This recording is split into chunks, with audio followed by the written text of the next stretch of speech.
let's look at current in a circuit. Current.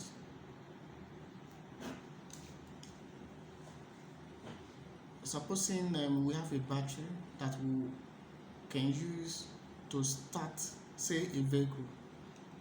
That battery must push out charges. So the amount of charges it pushes out per second is the current.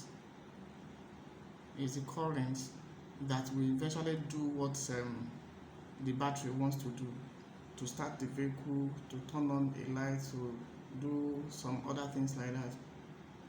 So we are now saying that current is change in charge by change in time, and that is the rate at which charge flows.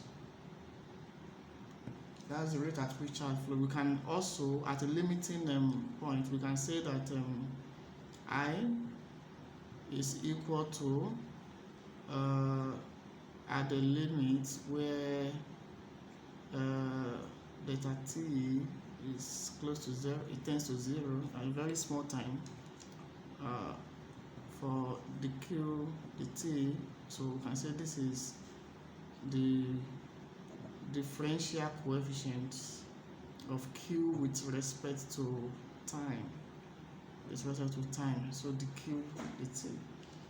Now let's assume that such battery that we have talked about can push out 720 coulombs in 5 seconds. What will be the current that such battery supplies? Current is I, is delta Q, delta T, that is equal to 720 coulombs divided by 5 seconds. So that can be calculated to be 5 in 7, that is 1, remainder 2 in 22.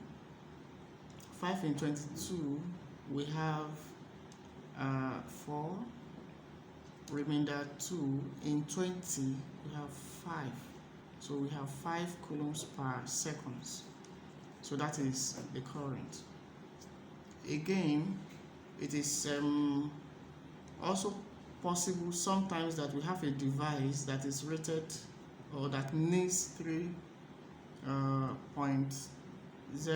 milliamps to be operated, and then we have a battery who is able to push out a charge which is 2 coulombs. Now the question is, at what time will this be done? Will the battery push out this? At what time? So we can calculate T from here the same way we did up there. We said I is equal to delta Q by delta T. So we are looking for this time, this change in time. So that will be delta Q divided by I. So we can solve this. 2 coulombs divided by 3 times 10 minus 3 amps. Milli is 10 raised to the power minus 3. So having this,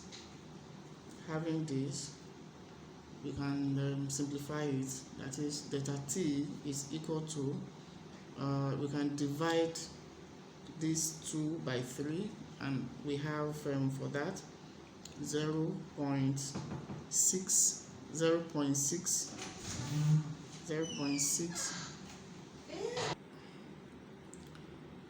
So we have 3 in 20 is 6, remainder 2. Okay, so in another 20 is also 6. then 7 approximately times 10 raised power 3 times 10 raised power 3. So that will give us 600 and 67, let's say point, because it can 0.0 approximately seconds. That is the time there. And occasion.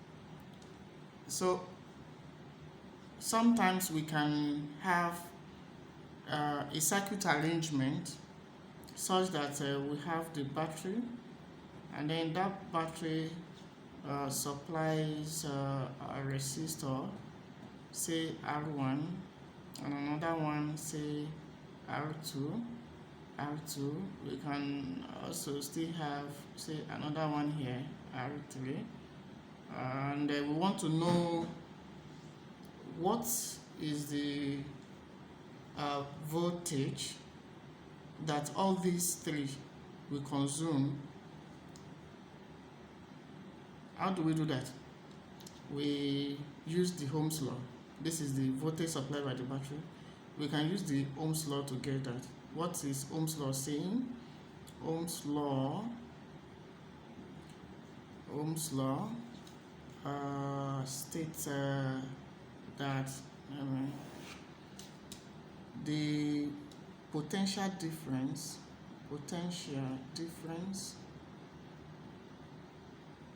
across the terminals of a conductor like any of these resistors here is directly proportional to the current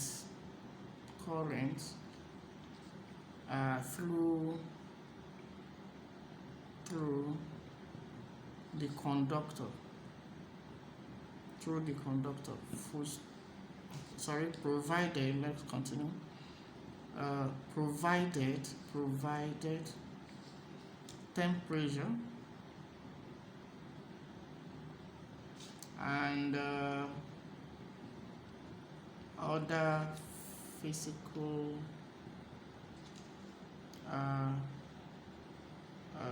properties of the conductor is a constant.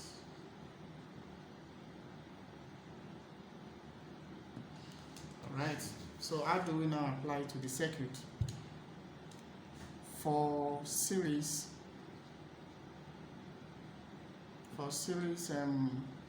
connection of resistors,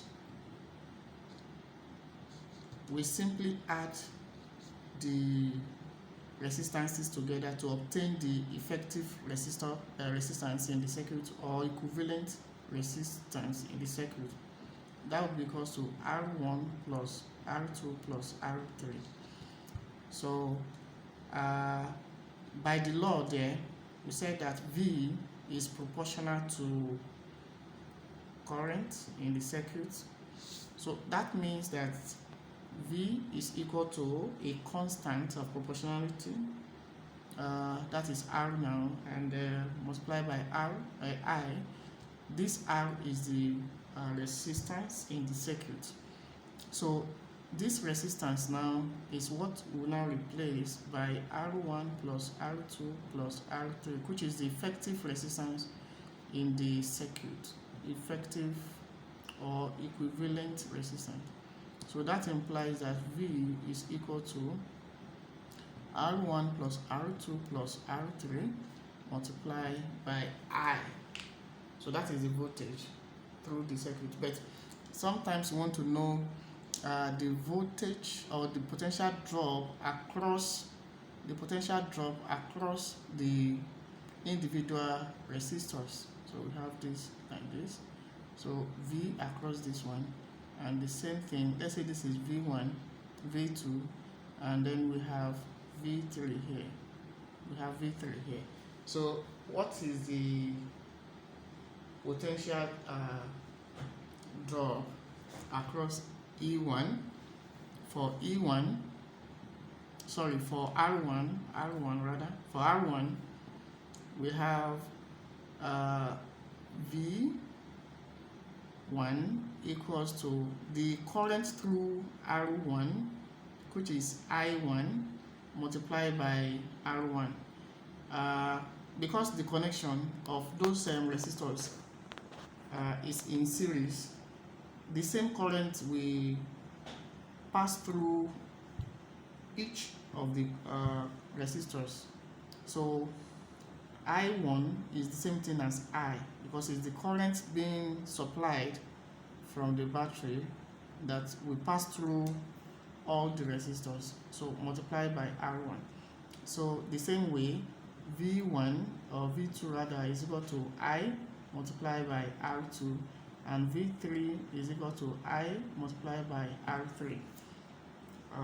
Okay, so let me say that since the current is moving or flowing in this direction, then the potential drop will be in the opposite direction. So V1 is in this direction, V2 is in this direction, V3 is also in this direction, the direction that is opposing the direction of the current. This is V3, okay? So that is how we calculate the effective resistance or equivalent resistance in a circuit.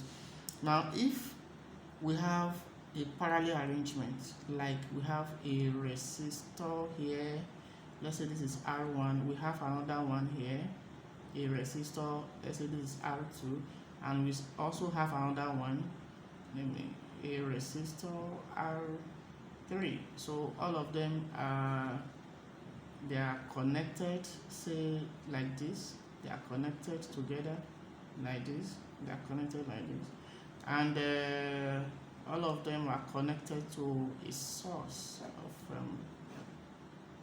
voltage. Let's say we have this way, a source of it like this. So this is a parallel arrangement. For parallel arrangement, the current is flowing this direction anyway. So for parallel arrangement, for this